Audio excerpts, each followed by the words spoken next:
வளாகத்தில் இந்தியா கூட்டணி கட்சிகளின் எம்பிக்கள் போராட்டம். பட்ஜெட்டில் தமிழ்நாடு உள்பட பல மாநிலங்கள் புறக்கணிக்கப்பட்டதற்கு கண்டனம். பட்ஜெட் எதிரொலியாக தங்கம் விலை இரண்டாவது நாளாக சரிவு. சென்னையில் ஆபரண தங்கம் சவரனுக்கு 480 ரூபாய் குறைந்து 51,920 ரூபாய்க்கு விற்பனை. ஜம்மு காஷ்மீரில் நேற்றைய துப்பாக்கிச் சூட்டை தொடர்ந்து பாதுகாப்பு படையினர் தீவிர தேடுதல் வேட்டை. குப்வாராவில் பயங்கரவாதி ஒருவர் சுட்டுக் கொலை. டெல்லி நரேலா தொழிற்பேட்டையில் பயங்கர தீ விபத்து. தீ விபத்தால் வானில் பல அடி உயரத்திற்கு எழுந்த கரும்புகை. காவிரி மேலாண்மை ஆணைய கூட்டம் டெல்லியில் இன்று நடக்கிறது. ஜூலை, ஆகஸ்ட் மாதங்களுக்கான தண்ணீர் திறப்பு குறித்து விவாதிக்க வாய்ப்பு.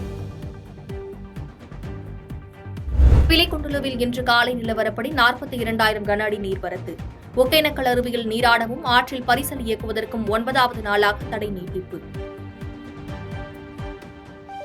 கேரளாவில் நிபா வைரஸ் எதிரொலி. தமிழகத்தில் கேரள மாநிலத்தை ஒட்டியுள்ள எல்லை சோதனை சாவடிகளில் கண்காணிப்பு தீவிரம். ஜாமீன் கோரி செந்தில் பாலாஜி தாக்கல் செய்த மனு உச்சநீதிமன்றத்தில் இன்று விசாரணை. சட்டவிரோத பணப்பரிமாற்ற தடை சட்ட வழக்கில் நடவடிக்கை. மதவாத அரசியலை புறக்கணிப்பதால் பட்ஜெட்டில் வன்மம் காட்டுவதா என முதலமைச்சர் மு.க.ஸ்டாலின் கண்டனம். நிதிநிலை அறிக்கை மூலம் தேர்தல் கணக்கை தீர்த்துக் கொள்ள பாஜக நினைப்பதாக கடும் விமர்சனம்.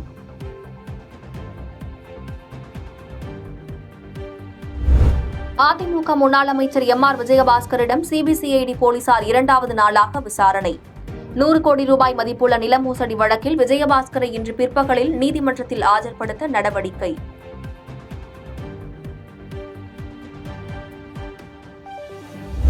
மின்கட்டண உயர்வை கண்டித்து தமிழ்நாடு முழுவதும் அதிமுகவினர் ஆர்ப்பாட்டம். அதிமுகவின் 10 ஆண்டு திறனற்ற ஆட்சியால் மின்துறை நிதி இழப்புக்கு காரணம் என அமைச்சர் தங்கம் தென்னரசு விளக்கம்.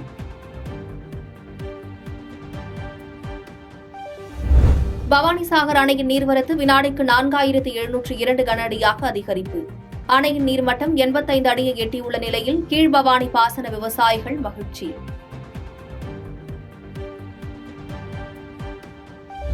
திருப்பதி ஏழுமலையான் கோவிலில் அக்டோபர் மாதம் சாமி தரிசனம் செய்வதற்கான 300 ரூபாய் சிறப்பு தரிசன டிக்கெட் இன்று ஆன்லைனில் வெளியீடு. நாள் ஒன்று 20,000 டிக்கெட்டுகள் வழங்கப்படும் என அறிவிப்பு. நாடாளுமன்ற தேர்தல் முடிவுகள் குறித்து அதிமுக பொதுச் செயலாளர் எடப்பாடி பழனிசாமி இன்று 2ஆம் கட்ட ஆலோசனை. தேனி மற்றும் ஆரணி சேர்ந்த நிர்வாகிகளின் கருத்துக்களை கேட்டறிகிறார். மேற்கு திசை காற்றின் வேக மாறுபாடு காரணமாக தமிழகத்தின் ஓரிரு இடங்களில் அடுத்த 6 நாட்களுக்கு மழைக்கு வாய்ப்பு. சென்னை மற்றும் புறநகர் பகுதிகளில் இடியுடன் கூடிய லேசான மழை பெய்யக்கூடும் என வானிலை மையம் கணிப்பு. அமெரிக்க அதிபர் மீதான துப்பாக்கிச் சூடு எதிரொலி. ரகசிய உளவு அமைப்பின் இயக்குநர் கிம்பெர்லி பதவி விலகல்.